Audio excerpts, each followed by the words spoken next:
All right, so today we're jumping right into a story that, well, it's a real eye opener. We're going to look at how something as common as a burst pipe turned into this 18-month-long nightmare for one family. This is all about what it's really like to navigate that insurance maze and what the true cost is when you have to fight for what you're owed. So, this quote really gets to the heart of it. It's from Jim, the homeowner at the center of this story, and you can just feel the frustration, right? I hired them to not have anxiety. He literally paid people to take the stress away. But as you're about to see, the whole process, the very thing that was supposed to help, ended up being his biggest nightmare. Okay, so here's how it all kicks off. January 2024, a water pipe bursts in Jim's house. It's the kind of thing that could happen to literally anyone. And you'd think, okay, straightforward insurance claim, right? Nope. What happened next was this insane 18-month-long battle that pushed him and his family to the absolute brink. All right, so let's start at the beginning. Act 1, a simple water leak. Just look at this timeline. It really shows you how this thing dragged on. It wasn't a quick fix at all. So it starts in January with the pipe bursting. By April, only a few months in, communication is already falling apart. Fast forward to December and a new crisis hits. The money for temporary housing is about to run out.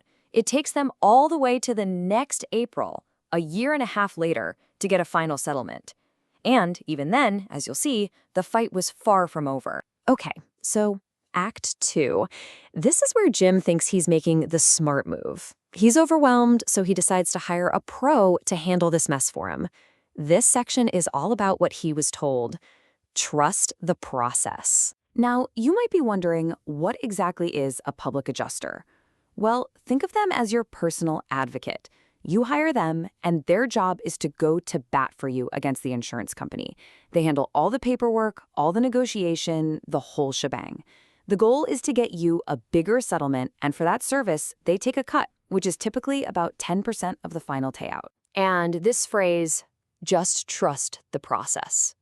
This became the mantra. It's what the public adjuster, this company called PAM, kept telling Jim.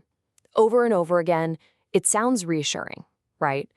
But the problem was the process they were telling him to trust, it was completely, fundamentally broken. I mean, look at the difference here.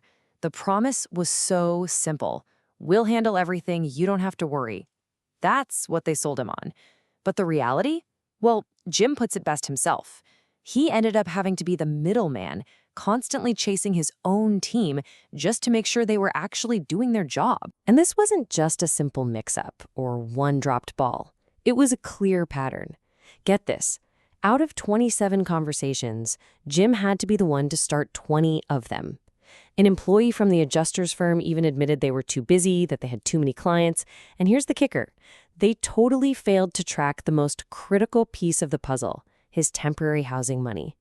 And when the rental house they recommended turned out to have mice in the broken furnace, suddenly it wasn't their problem. This brings us to Act 3, the money runs out. All those delays, all that neglect, it was all building up to a huge financial crisis for Jim and his family. So the whole crisis boiled down to this one term, loss of use, sometimes called ALE or additional living expenses. This is the money in your policy that's supposed to cover things like rent when your home is unlivable. But here's the really important part you have to remember. That bucket of money is not bottomless. It has a hard, fixed limit. And for Jim, that limit was $91,500. That's it. That's the total amount he had to cover rent, utilities, everything for however long it took to get back into his house. Here's the problem, though. The temporary rental home that his adjuster's partner put him in, it cost $6,250 a month. You can do the math, right? At that rate, that $91,000 fund was going to disappear fast, way before his house would ever be ready. And this chart just lays it bare. After 14 months of dragging their feet, that super expensive rent had eaten up almost the entire fund. They'd burned through nearly $88,000, leaving him with just $4,000. He was staring down a future with months of repairs still left to do and no money left to pay for a place to live. all while still paying the mortgage on a house he couldn't even step foot in. And the most maddening part of all this? It was Jim himself who figured this out, not his adjusters, the people he was paying thousands of dollars to. He's the one who had to raise the alarm. You can just hear the frustration in his voice. I'm the one trying to manage this. That's what I'm paying you 10% to do for me. So that brings us to Act 4. Enter the lawyers. At this point, trust wasn't just broken, it was completely gone. Jim had no choice but to lawyer up. And here's the crazy part. He wasn't just getting a lawyer to fight the insurance company. He needed one to fight the very people he had hired to help him. So when Jim confronts them about the money running out, their response is, well, it's just a total bombshell. They literally say, "We wouldn't have brought it to your attention because we don't handle Ailey." I mean, what? It's a complete refusal to take any responsibility for one of the most critical parts of his entire claim. From there, things got completely hostile. Just try to imagine this. Jim asks his own adjuster for a copy of his own claim file so he can figure out what's going on, and they refuse.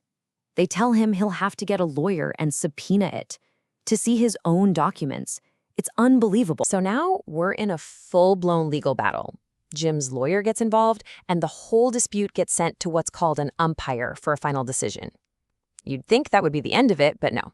As soon as that process starts, a whole new fight pops up over something else, this time about getting coverage for necessary electrical upgrades to meet modern building codes. Okay, so there are two terms here that are really important for understanding how this all wraps up. First is the umpire. You can think of them like a neutral referee in a sports game. Their decision on the dispute is binding. It's final. The second is code upgrade coverage.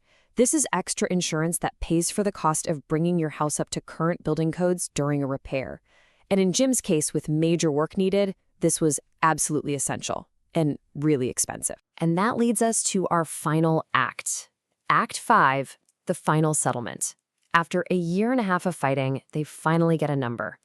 But the real question is, what was the actual cost of getting them? Just take a look at these numbers. It's pretty staggering. The insurance company's first offer was a measly $22,000. The umpire, that neutral third party, ultimately awarded him more than $236,000. So it proves Jim was right all along about the extent of the damage.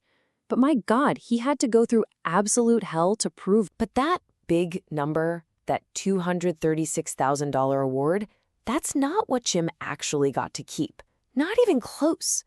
First, you have to subtract the 10% fee for the public adjuster, the same one who caused so many problems. Then you subtract the fees for the lawyer he had to hire. And that's just the money. That doesn't even begin to account for the lost housing funds, the year and a half of what he called extreme amounts of anxiety, or the sheer chaos of having to move his family 7 different times. So in the end, Jim's story really pulls back the curtain on the hidden struggles that so many homeowners go through. Yeah, on paper, he won. He got a settlement that was more than 10 times the original offer. But when you factor in all the fees he had to pay out, the incredible emotional toll, and all the time he lost, it really makes you stop and ask the question, what does it actually mean to win when you have to fight this hard just to rebuild your own home?